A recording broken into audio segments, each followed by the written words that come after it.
Soif de sport avec Jean-Marc Faham et son équipe. Sébastien, bonsoir, rebonsoir. Vous êtes ici, je pense, pour les détections, pour voir comment ça se passe. Comment est-ce que ça se passe depuis votre arrivée? Vous êtes arrivé lundi en Guyane. Ça se passe très bien. L'idée, c'était de voir en 7 ans comment ça avait été évolué. Thomas, qui était venu l'année dernière, m'avait fait des retours positifs. Donc on s'est dit, pourquoi ne pas mettre en place un projet, au départ sur 3 ans, pour connaître un petit peu mieux ce qui se fait en Guyane et au niveau des îles. Donc pourvu qu'on trouve des choses, pourvu qu'on puisse voir des joueurs à potentiel et écouter, depuis qu'on peut être ici, c'est ce qu'on a réussi à détecter, des garçons à potentiel en Guyane. En particulier, quel âge vous intéresse?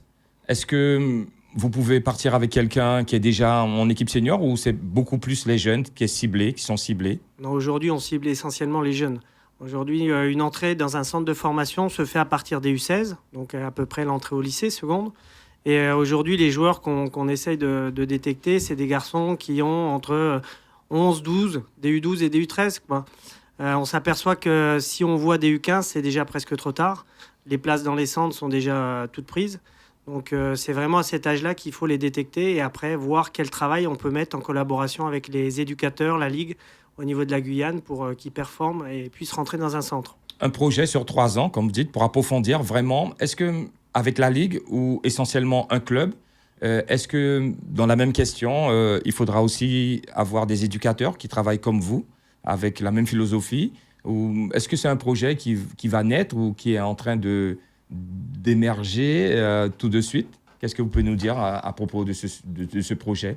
Le projet avec la Ligue qui nous invite, et je leur remercie, c'est de voir ce qu'il est possible de faire pour les jeunes de la Guyane. Et la Ligue nous a invités dans ce sens. C'est comment aider des jeunes de la Guyane à intégrer les centres de formation en métropole.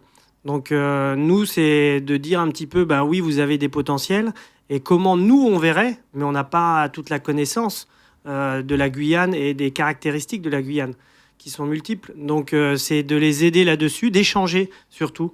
Voilà, on n'est pas le club pro qui arrive et qui a la science infuse et qui va dire « faut faire comme ça ». C'est d'échanger et de voir avec les garçons à potentiel comment on peut les amener à intégrer un centre. Vous-même, en tant que joueur, vous avez fréquenté des joueurs comme Laurent Frédéric ou autres, oui, des joueurs tout à guyanais. fait. Ouais, vous avez déjà des connaissances un peu, comment ça se passe dans les îles ou en Guyane. Au niveau des caractéristiques, justement, vous en avez dans votre centre de formation actuellement, des joueurs guyanais.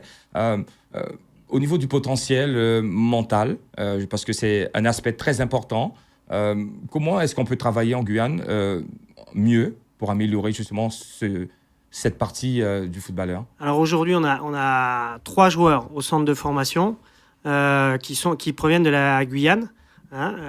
Donc Faham Feong, Remrick Sony et puis Grégory Lafontaine qui est dans un club partenaire mais qui s'entraîne avec nous. Donc ça montre qu'il y a des joueurs à potentiel. Aujourd'hui, l'aspect qu'on a pu détecter sur les 2 jours qu'on a fait est assez différent. On a vu des garçons à potentiel athlétique, physique, grands, costauds, ce qu'on n'a pas toujours nous du côté de Dijon. Et par contre, on a aussi vu des très bons footballeurs, petits, techniques, avec une très bonne qualité d'appui. Et ça, c'est aussi des joueurs très intéressants pour nous.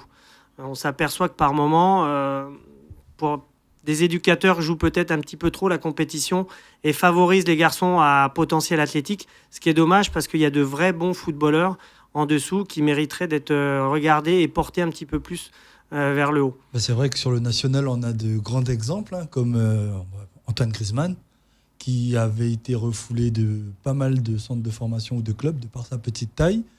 Et aujourd'hui, on voit ce que ça donne. Tout à fait.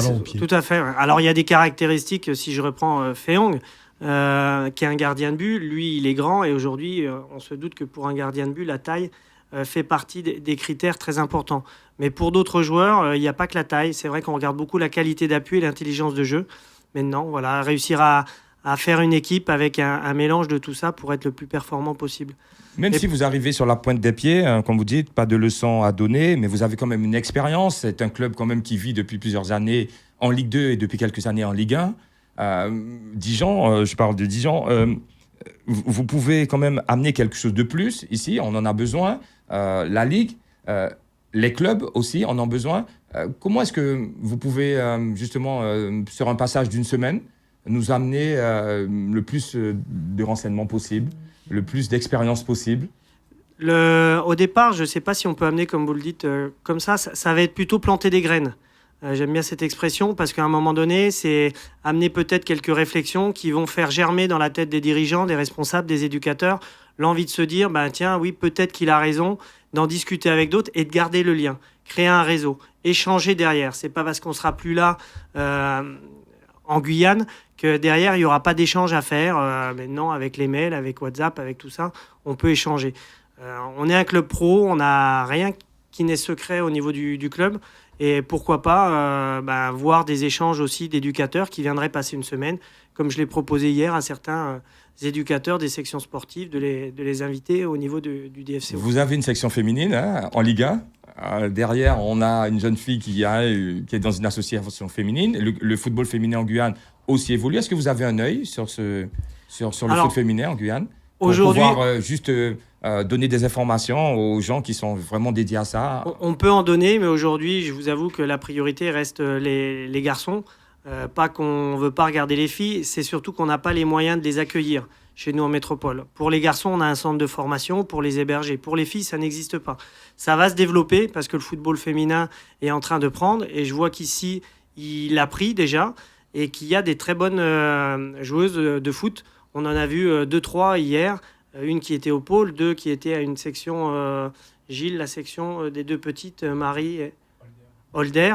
Voilà. Donc des filles avec un football très intéressant. Pour revenir sur les éducateurs, avant, je vais poser une question à Thomas, si vous permettez. Thomas est là.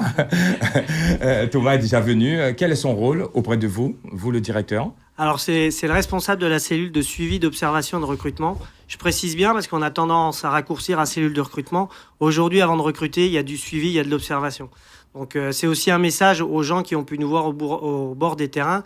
On n'est pas là pour faire qu'un recrutement, on est là pour suivre, pour aider la Ligue aussi à leur dire ce garçon a un potentiel, placez-le dans une structure qui va lui permettre de garder ce temps d'avance. Voilà. Mais avant qu'il y ait recrutement, il y a plein d'étapes. Donc surtout aux parents de ne pas tout de suite croire que leur garçon va jouer demain au Parc des Princes et gagner des millions. Pour réconforter Michael, Florent Malouda, moi quand j'étais au Stade Rennais, est venu, n'est pas passé. Jean-Claude Darcheville a pris du temps à émerger. On ne lui prédisait pas une carrière flamboyante justement. À ce sujet, comment vous parlez aux parents?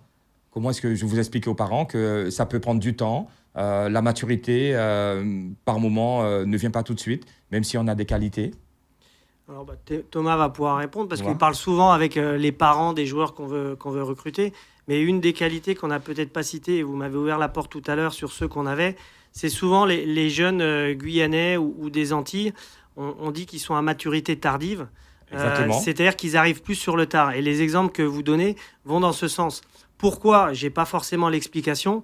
Mais il est vrai qu'aujourd'hui, on est souvent obligé de les piquer un petit peu plus pour qu'ils fassent émerger ce potentiel qu'ils ont en eux. Et c'est même rageant pour nous, quand on voit les garçons qu'on a chez nous, et il y a votre fils. Donc, de se dire le potentiel qu'il y a et de ne pas le mettre en place tout de suite. Mais il leur faut peut-être un petit peu plus de temps. La seule problématique, c'est que souvent, on n'a pas le temps. Alors, c'est des fois de dire t'es pas gardé ou de repasser par un club amateur qui va piquer le joueur et qui va rebondir après. Tant pis pour nous, c'est qu'il n'était pas prêt à ce moment, mais tant mieux pour le garçon qui va quand même réussir. Moi, je suis le total profane de la question. Lorsque vous dites qu'on doit piquer un petit peu, pourquoi? Ça veut dire qu'il manque peut-être la rage de vaincre ou très sincèrement, la rage de vaincre. Et j'ai pas peur de dire qu'on vient ici, qu'on voit des fois dans les conditions dans lesquelles ils s'entraînent ou quoi que ce soit. Et d'un seul coup, ils viennent en métropole, il y a de meilleures installations, de meilleurs trucs. Et ils ont oublié d'où ils venaient et ils devraient avoir plus cette rage. C'est ça. Et c'est ça qui est embêtant. C'est est-ce qu'ils la perdent? Est-ce qu'il faut qu'elle se révèle plus tard? Mais bon, je pense on nous expliquait hier qu'ils font 1 heure de pirogue pour aller s'entraîner ou pour aller à l'école. Quand vous arrivez là-bas, ça doit vous donner la rage de réussir. Eh bien, pas forcément. Donc, il faut souvent un échec pour que derrière, ils comprennent. Donc, là, j'arrive pas encore à l'expliquer et à trouver la bonne solution.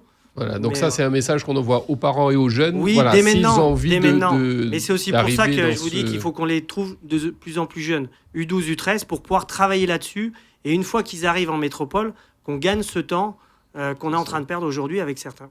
Je rebondis sur les éducateurs. On sait ici, beaucoup d'éducateurs sont bénévoles, ne sont pas suffisamment diplômés pour apporter, formés, diplômés même, pour apporter. Il n'y a pas assez de brevets d'État diplômés sur les terrains pour les jeunes.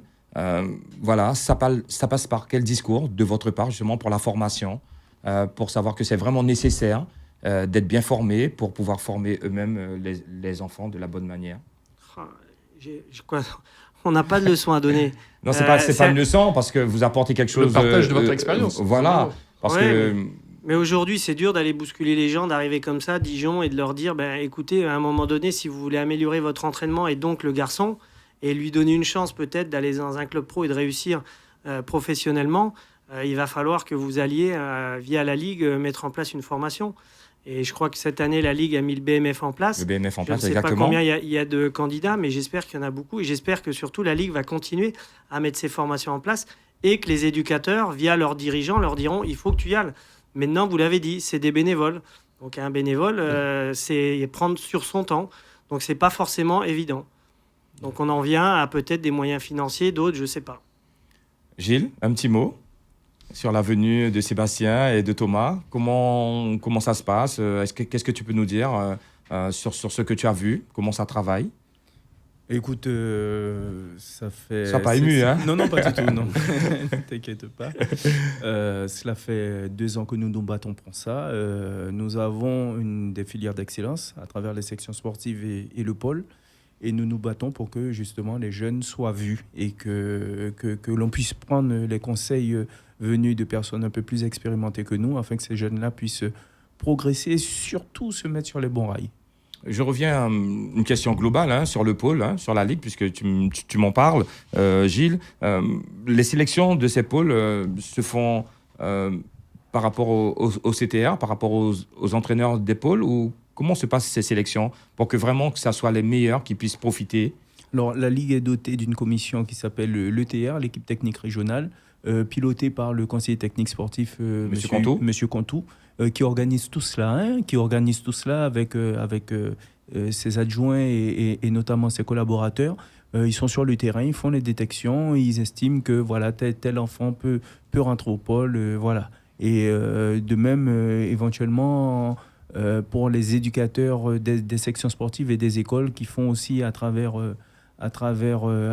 les établissements leur petite détection suivie par un conseiller technique.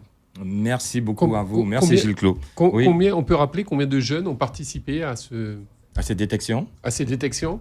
Oui, alors voilà, ce qu'il faut savoir, c'est que 150 gamins ont participé à cette détection, mais ce n'est pas la totalité des enfants des sections sportives, puisqu'elle est exclusivement masculine, tout en sachant qu'il y a aussi, sur Saint-Laurent par exemple, une section sportive exclusivement féminine, et sur Balata, exclusivement féminine, tout en sachant également que la section qui est descendue, c'est la partie d'Apatou, qui est descendue d'Apatou, c'est la partie masculine, mais ils ont aussi, ils sont mixtes, ils ont aussi des filles, ils ont aussi une composition une équipe composée de 26 filles, Voilà. Merci Thomas. On n'aura pas entendu Thomas finalement. Non, mais c'est parfait. Ouais, je sais que c'est parfait. Sébastien a tout bien raconté et effectivement, je le remercie pour ses explications. Non, vous avez tout dit. De toute façon. Ceci étant, à l'approche de la Coupe du Monde féminine qui aura lieu en juin en France en plus, Dijon ne s'intéresse pas du tout au sport féminin. Tout à l'heure, vous en parliez un peu, au football féminin, ou est-ce que quand même, malgré tout, il y a... Bien sûr qu'il y a, parce qu'on a une section, nous, féminine, avec une équipe qui joue en Ligue 1, donc qui rencontre Paris et Lyon. Et je peux vous dire que c'est en train de prendre au niveau des plus jeunes. Nos U19 sont U19 nationaux, au plus haut niveau. Et derrière, l'école de foot. Et je pense qu'avec la Coupe du Monde qui arrive, il va y avoir un nombre de licenciés. Vous sentez cet engouement déjà? Oui, on le sent. Et je pense que c'est un virage important pour le foot féminin, cette Coupe du Monde. Parce que tous les licenciés qui ne viendront pas au mois d'août ou de septembre, ce sera des licenciés qui iront peut-être ailleurs. Donc, c'est le moment pour donc on le en foot parlera féminin. Tout à l'heure avec Loyola. On en parlera tout à l'heure avec Loyola, qui va partir en métropole dans le cadre de cette Coupe du Monde et qui aura un tournoi international à disputer en métropole. Voilà, on remercie Sébastien. Avec plaisir. Nous aussi, avec plaisir. On attend, Gilles, la prochaine fois, qui sont de passage en Guyane, pour les recevoir sur RDI. Bah, écoutez, Voilà. La porte est grande ouverte. Merci. En tout cas, c'est quelque chose de programmé. Et puis, nous avons l'intention de ne pas laisser tomber nos jeunes. Nous ferons une émission plus longue avec eux parce que nous avons beaucoup de questions justement sur le recrutement, sur les jeunes en Guyane, sur l'encadrement. Voilà, avec Thomas qui sera certainement de passage une prochaine fois ici chez nous. Je l'espère. Merci beaucoup. Merci à vous. À la prochaine. Je pense que vous avez À une très autre bientôt. réunion de prévue, donc on vous libère et on attend tout de suite Thierry Denif. On va passer une pause, petite page de pub et on se retrouve tout de suite dans Soif de sport.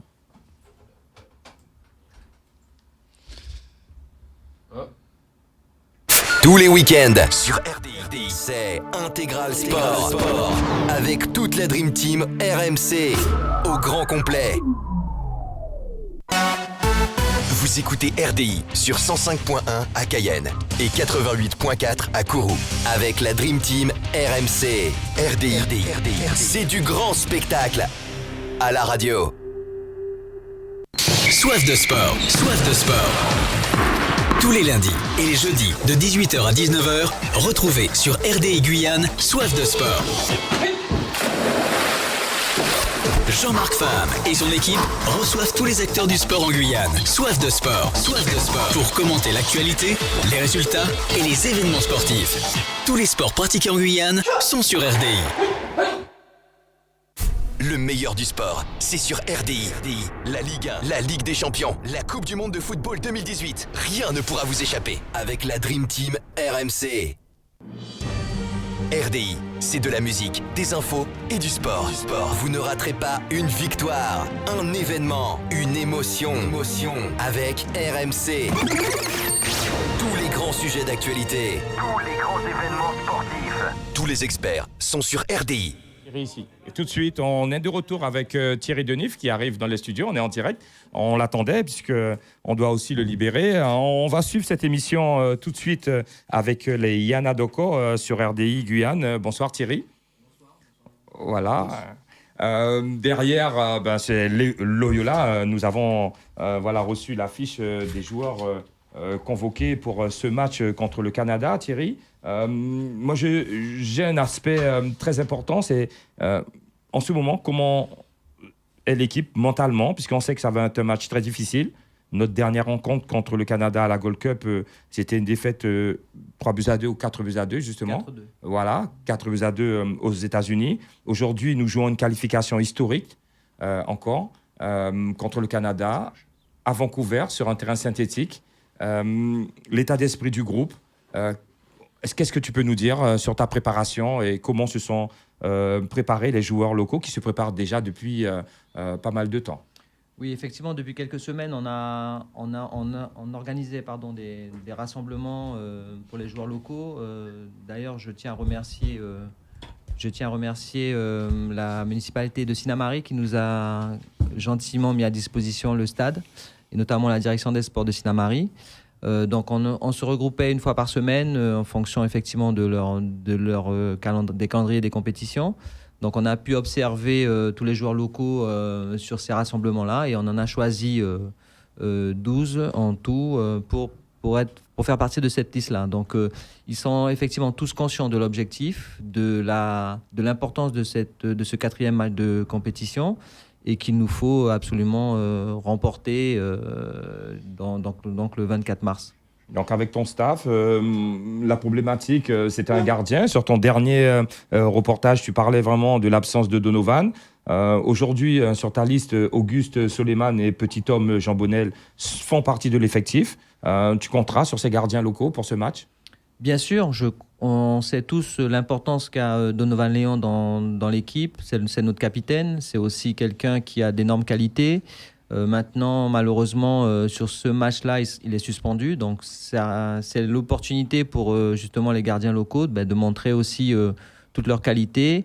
Et c'est pour ça qu'on a choisi Souleyman et Jean Bonnel pour faire partie de la liste. Et on espère qu'ils vont pouvoir répondre présent. On voit que dans cette liste, vous avez réussi, je pense, à faire la mixité entre joueurs locaux et on va dire joueurs locaux mais évoluant dans l'Hexagone. Donc c'est un travail que vous faites pour l'avenir ou... Oui, en tous les cas, notre objectif premier, c'est d'abord ce match contre le Canada. Il est clair que depuis ma prise de fonction, mon discours a été clair, à savoir que la sélection doit être composée de joueurs guyanais. Qu'il évolue en Guyane ou en métropole, ça ne change rien. On essaye effectivement de faire appel aux meilleurs joueurs sur le moment. On a on va dire un groupe assez élargi de joueurs, à peu près entre 35 et 40 joueurs, qui évoluent soit en Guyane, soit dans l'Hexagone ou ailleurs. Aujourd'hui, Thierry, vraiment, j'insiste sur ce match. Pour nous, Guyanais, très important pour continuer l'aventure, mais pas que. On sait qu'après, même si on est reversé dans la Ligue B, les matchs vont se poursuivre les années précédentes. Mais là, on est dans le match du jour J à préparer. Quelles sont nos chances, toi, sélectionneur, aujourd'hui, avant le match, sur la préparation, sur les joueurs que tu as vus, sur le groupe que tu dois sentir, toi? Quelles sont nos chances aujourd'hui? Qu'est-ce que tu peux nous dire? En sur nos observant chances? aussi l'équipe du Canada, j'imagine, parce que ça compte aussi. Oui, tout à fait. On s'est renseigné et puis on connaît un petit peu notre adversaire. Ce qu'il est clair, c'est qu'on s'attend à un match très très difficile, très compliqué, puisque c'est une équipe qui a gagné ses trois matchs précédents, qui n'a pris aucun but, donc qui a la possibilité de bénéficier de joueurs évoluant en championnat anglais, que ce soit en Première Ligue ou en Championship, en deuxième division anglaise.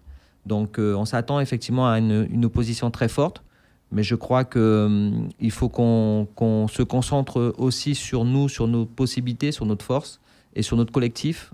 Ça va être aussi là mon discours vis-à-vis des joueurs, ils le savent très bien. On va s'appuyer sur cette dynamique qu'on a pu observer contre le Guyana, qui nous a permis de remporter ce match, avec un état d'esprit vraiment très très intéressant.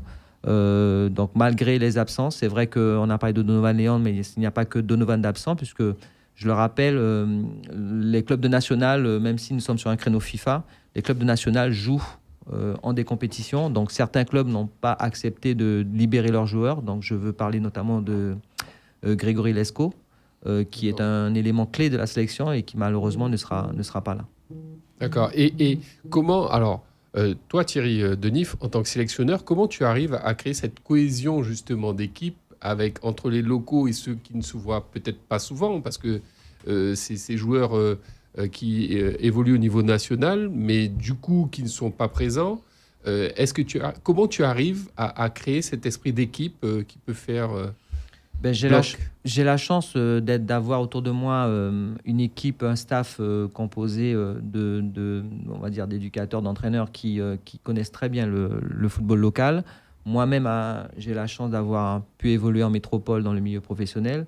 Donc, si vous voulez, c'est un petit peu ça notre force et qui fait qu'on arrive dans les discours, dans ce qu'on leur propose. Parce que on en parlait dernièrement dans une émission Soif de Sport avec un club, je ne sais plus lequel, il disait, par exemple, il avait créé... avec Stéphane Garrett, Matoury. C'était Matoury, voilà. Ils étaient partis en camp, par exemple, pour créer de la cohésion, pour se retrouver dans un autre environnement. Ça, là, du coup, vous n'avez pas le temps de faire ça, parce qu'ils arrivent combien de jours avant ces joueurs de l'Hexagone? Effectivement, c'est une vraie difficulté, puisque les créneaux FIFA sont assez courts. Et je rappelle encore une chose, c'est qu'il n'y a aucune obligation pour les clubs de libérer les joueurs guyanais qui évoluent dans leur section. Oui. Donc, mais combien de temps avant ils sont libérés? Donc là, en général, c'est une semaine avant. Donc là, on a réussi à partir au plus tôt au Canada, puisque dès dimanche, le créneau FIFA commence samedi, et nous, dès dimanche, on part pour le Canada. Donc voilà. D'accord, donc ils seront une semaine ensemble quand même. Un peu moins d'une semaine, mais en tous les cas, jours. on a prévu effectivement des entraînements quotidiens tous les jours pour essayer justement de créer cette cohésion-là, et en s'appuyant sur un groupe qui a déjà évolué ensemble. C'est vrai qu'il y a de nouveaux joueurs, puisque c'est aussi ça la vie d'une sélection, puisqu'on est soumis à des aléas, notamment de suspension, de blessures ou autres, et de disponibilité des clubs.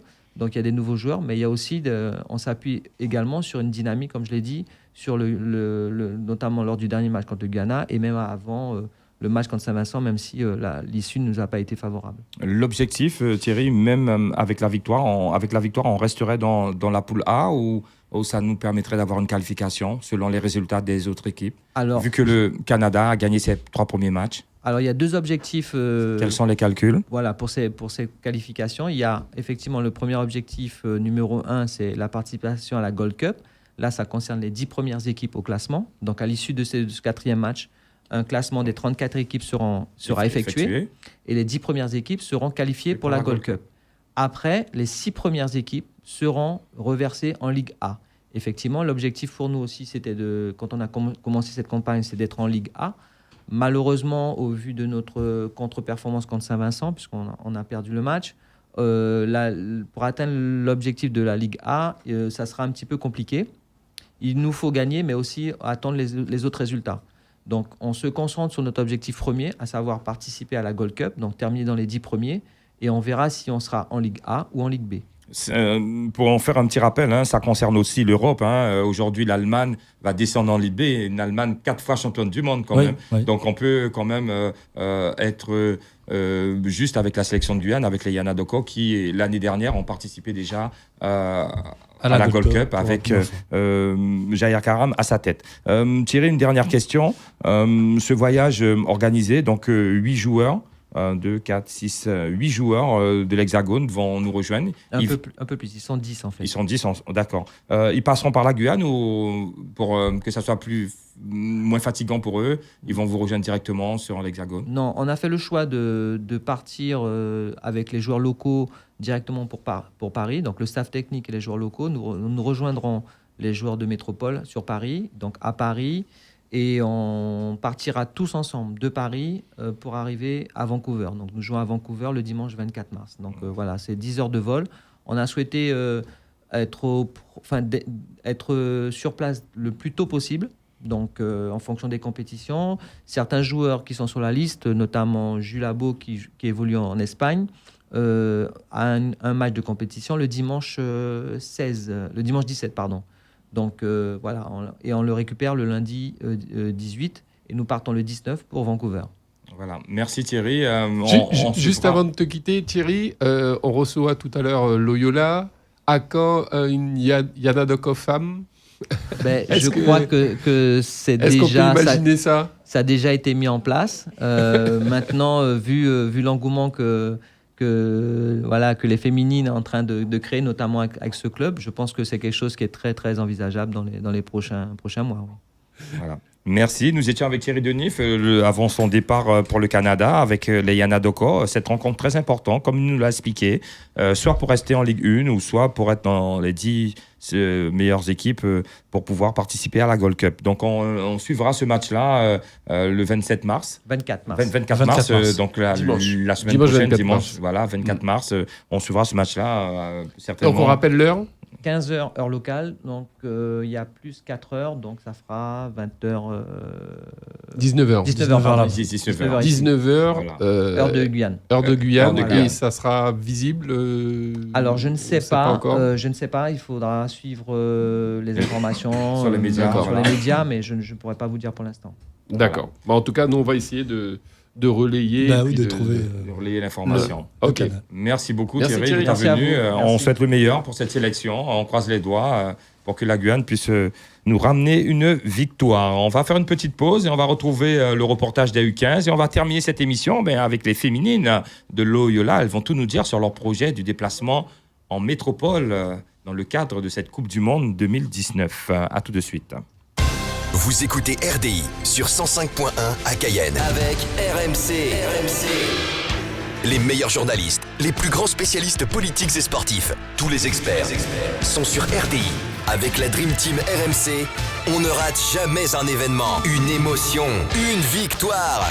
RDI, c'est du grand spectacle à la radio. Donc de retour sur Soif de Sport avec le foot U15. On était au stade municipal Georges Chaumette et on a rencontré le coordinateur technique national dans l'encadrement des 3 sélections, Guyane, Martinique et Guadeloupe, des U15. On parlait bien de football, on est toujours sur une émission de foot ce soir pour des sélections nationaux en métropole. Donc les meilleurs de 3 sélections vont partir en métropole, soit pour les clubs professionnels, les centres de formation, ou pour des stages avec l'équipe de France des moins de 17 ans.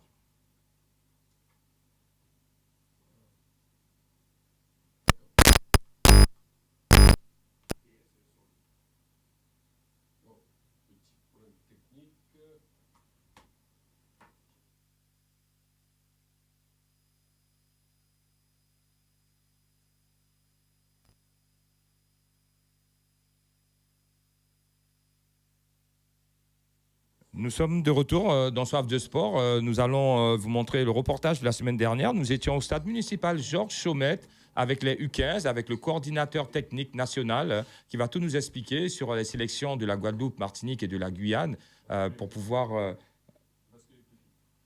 Alors, un petit problème technique. Nous allons retrouver ce reportage un peu plus tard. Nous sommes en compagnie... Madame, la présidente. Non, pas du tout. Non, chargé de projet. Le chargé de projet, voilà, et des joueuses de cette équipe. De Loyola. Voilà. J'ai eu le président Didier Nourel qui m'a demandé cette invitation dans le cadre d'un déplacement pour la Coupe du Monde. Donc, comment ça se passe? Vous étiez invité par qui pour pouvoir partir dans ce tournoi? Est-ce que vous pouvez vous rappeler, Muriel Oui, donc Muriel Icaré-Nourel, donc chargée de projet de l'association Loyola. Et donc, je suis accompagnée de, je vais les laisser se présenter, 2 joueuses, mais qui ont aussi des responsabilités au sein du club.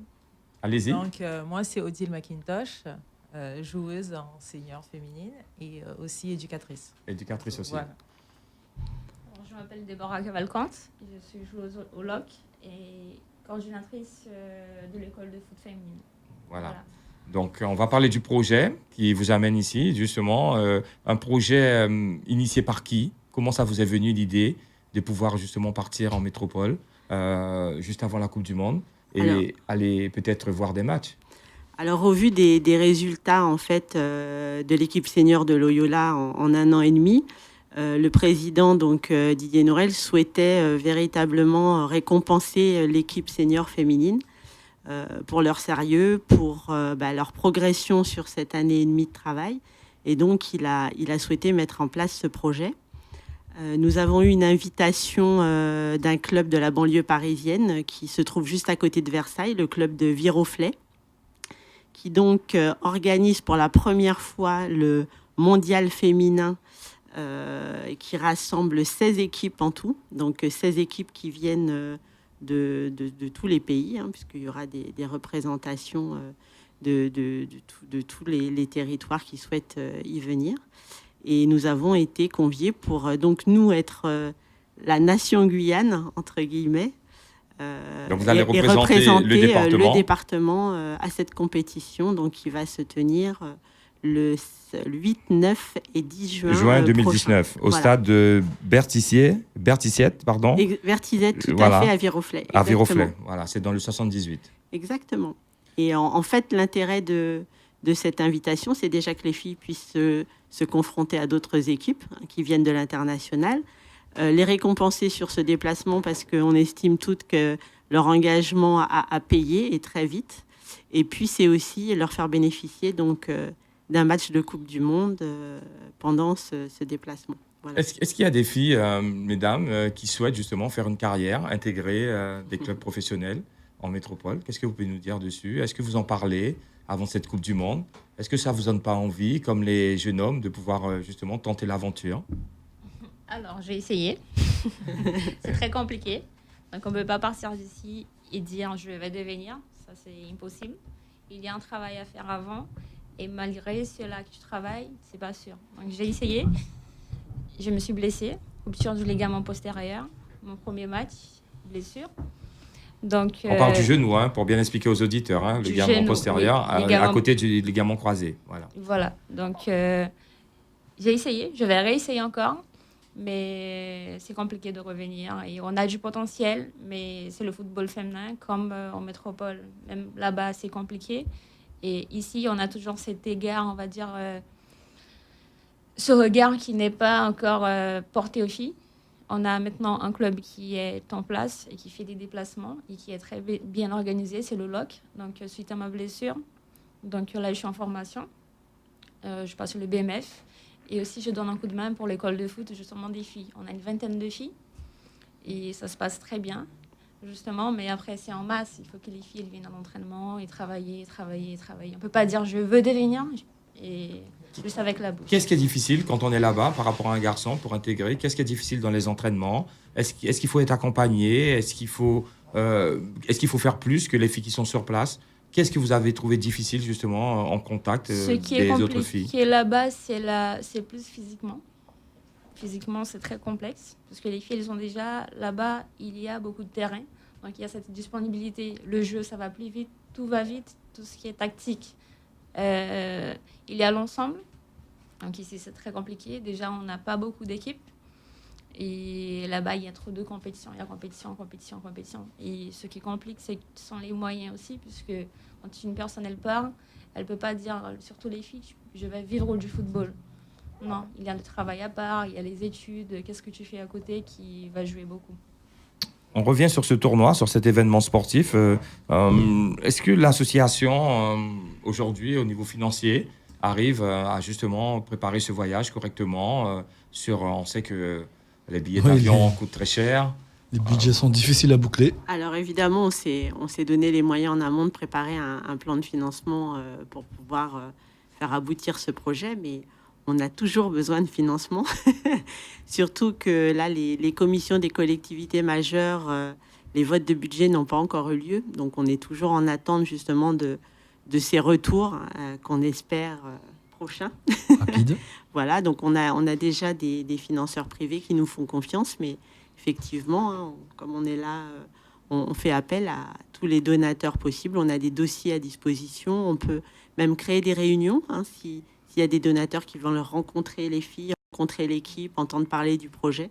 C'est avec plaisir qu'on le fera. Comment vous êtes rentré en contact justement avec ce club qui organise ce tournoi? C'est le président qui a été sur Facebook, qui a vu qu'il y avait un tournoi? Pas du tout. Alors, la petite histoire, c'est qu'au sein de ce club, il y a une Guyanaise qui est dirigeante, qui s'appelle Carmise Azor-Zeno. D'accord. Et qui est venue en repérage au mois d'août 2018 pour trouver un club à inviter de sa région d'origine. Et il s'avère qu'elle nous a repérés lors du tournoi des Amazones, qui a été organisé par le village Sainte-Rose de Lima fin août. Et elle est venue passer donc la journée sur ce tournoi et elle a repéré en fait notre équipe. Sur ce tournoi, il y avait donc une équipe de Saint-Laurent-du-Maroni, du Suriname, l'équipe de Sainte-Rose de Lima et l'équipe de Loyola.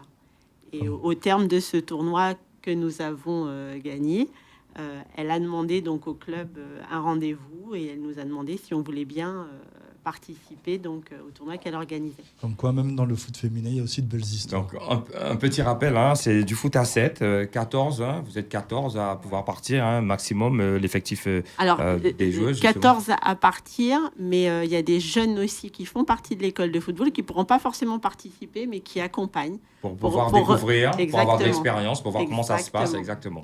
On va revenir sur le reportage des U15 et retrouver Loyola en fin d'émission. Donc, nous étions au stade municipal Georges Chaumette, Marc, avec le coordinateur technique national, hein, qui était venu pour sélectionner les 16 meilleurs entre la Guadeloupe, la Martinique et la Guyane. Donc, nous l'avons rencontré et il nous dit comment ça se passe et justement pourquoi ce projet. Le coordinateur de l'Outre-mer. Donc, coordinateur, ça veut dire que vous êtes responsable de tous les CTR, CCTS sur l'Outre-mer? Oui, voilà, c'est ça. À la fois les équipes techniques régionales, donc composées des conseillers techniques, mais c'est aussi ma mission consiste aussi à travailler avec l'ensemble des ligues ultramarines pour développer la pratique du football sur ces territoires-là. Alors, réunir les 3 sélections ici pour qu'on puisse sélectionner les 16 meilleurs. Comment ça va se passer techniquement pour la préparation de ces 16 joueurs? Comment vous allez réunir la Martinique, la Guyane pour que ces joueurs puissent trouver les automatismes qu'il faut, la coordination qu'il faut d'équipe, mais aussi la joie et l'amitié entre les joueurs? C'est à l'occasion de ce rassemblement-là qu'on essaye justement de répondre à tous ces objectifs-là. L'objectif premier, c'est d'identifier les potentiels de jeunes joueurs qui vont pouvoir aller sur les interligues en métropole pour après être éventuellement repérés pour les meilleurs pour rejoindre un stage national notamment. éventuellement pour d'autres aussi rejoindre un centre de formation.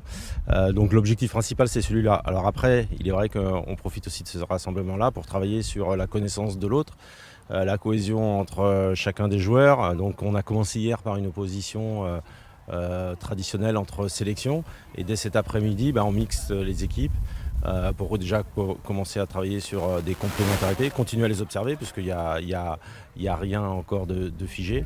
Et puis demain matin, même chose, on continuera à travailler sur une composition d'équipes mixtes pour qu'ils se connaissent de mieux en mieux, et ceux qui iront en métropole aient déjà des automatismes et sachent comment l'équipe sera organisée, puisque dès cet après-midi on va travailler sur ça aussi. Comment vous, professionnellement, vous arrivez à coordonner les CTR de la Guyane, de la Martinique et de la Guadeloupe pour trouver vraiment, on sait que les Jeux aux Antilles ou en Afrique, il y a des joueurs intrinsèquement qui sont un peu différents, qui se révèlent un peu sur le tard ou qui sont très doués, très jeunes, et après il faut les faire beaucoup travailler.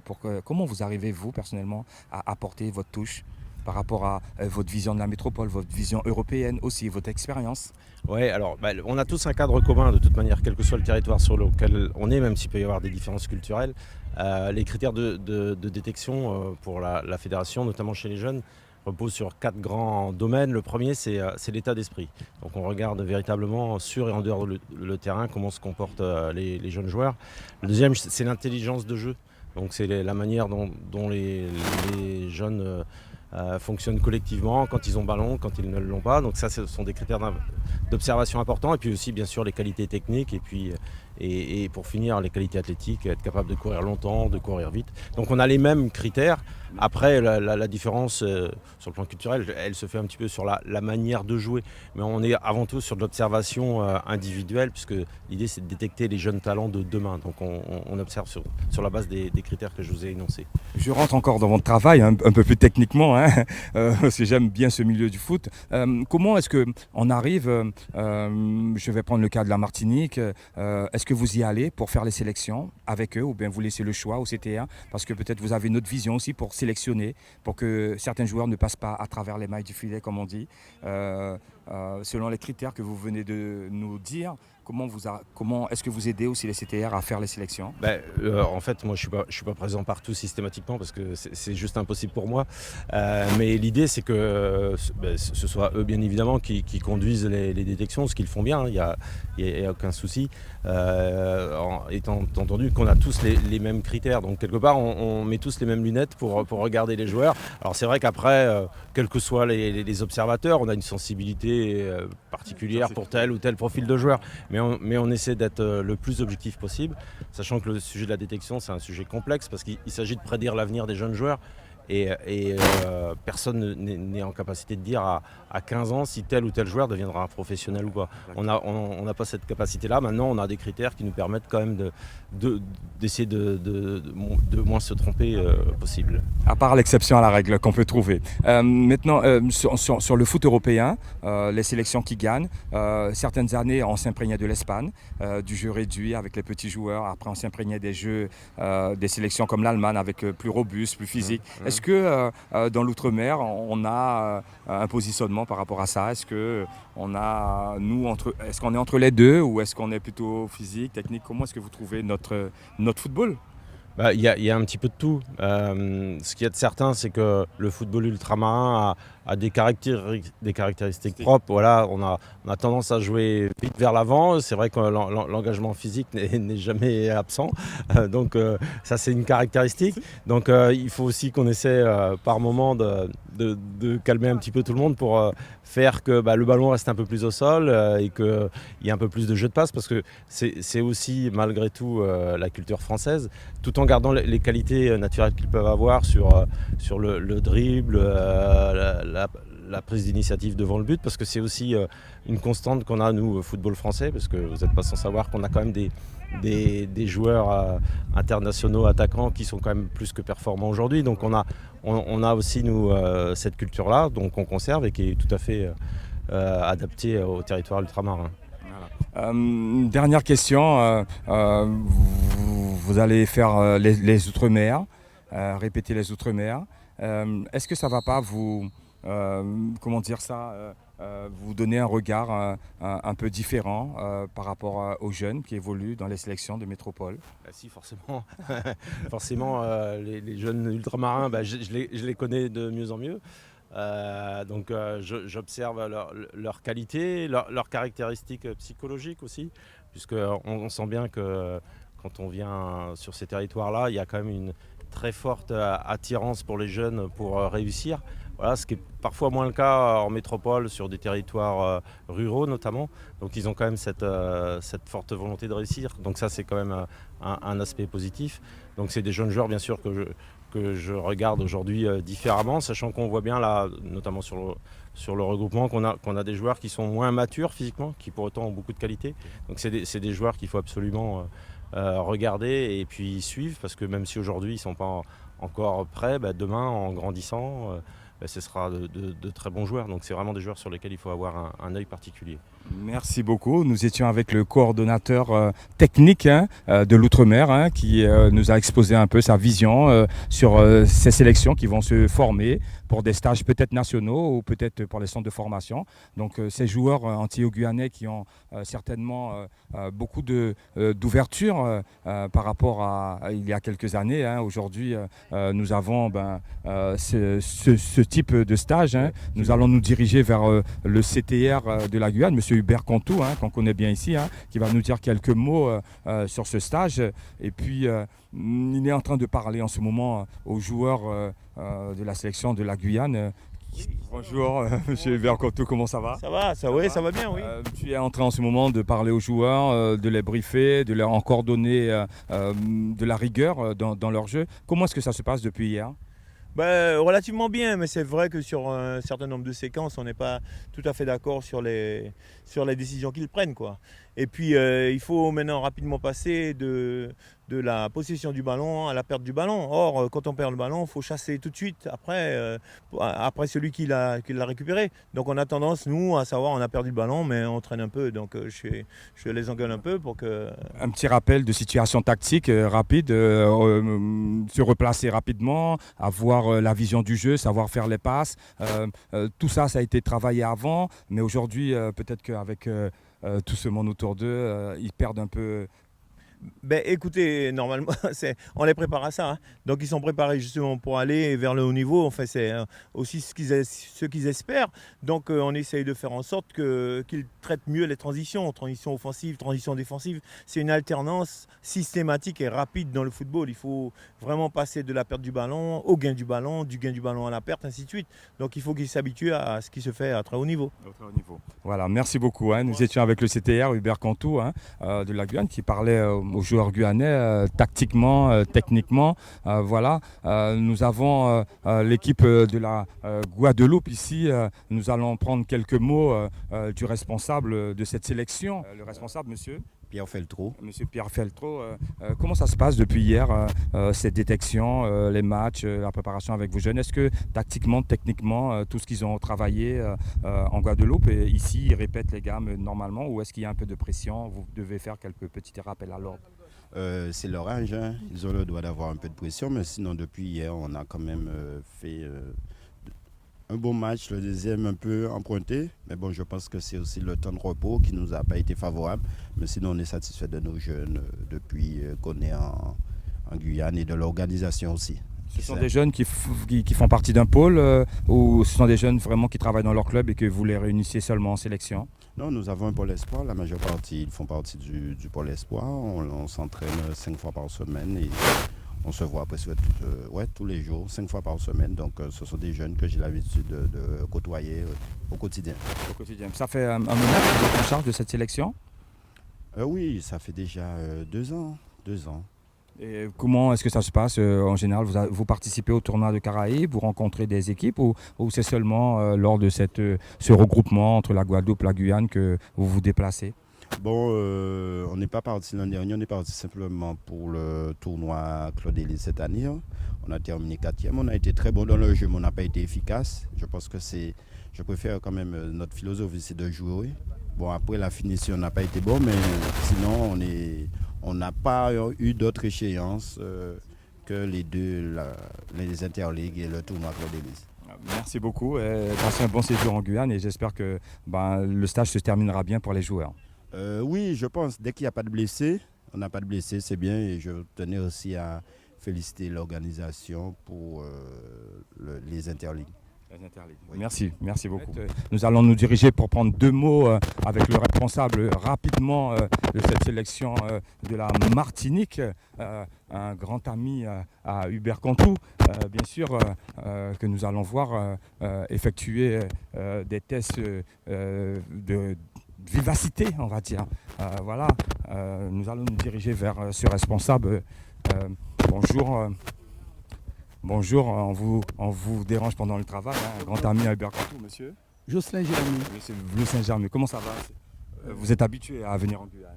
Ben, tout à fait, vous savez, la Guyane c'est mon pays, c'est mon pays. C'est mon pays, voilà. Comment ça se passe avec cette sélection de la Martinique? On sait que vous figurez au Claude Élise, on sait que vous êtes toujours bien comporté dans ce type de tournoi. Comment ces U15-là se préparent pour cette détection?